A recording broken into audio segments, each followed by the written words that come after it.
The composition of matter describes the types of particles present and how they are organized.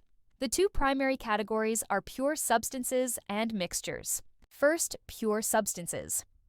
A pure substance has a uniform and unchanging composition. It is further divided into elements and compounds.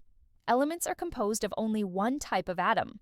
Examples include gold, oxygen, and hydrogen. They cannot be broken down into simpler substances by chemical means.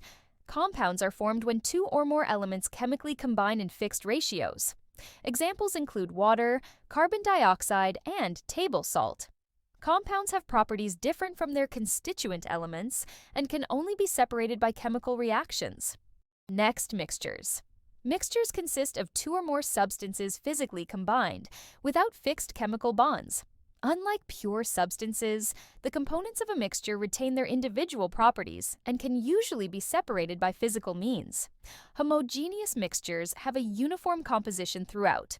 Examples include salt water, air, and vinegar. These mixtures appear consistent, and their components cannot be distinguished visually.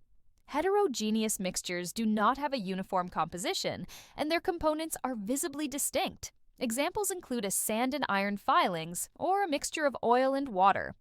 In summary, matter can be systematically analyzed through its states, solid, liquid, gas, and its composition, whether as pure substances or mixtures.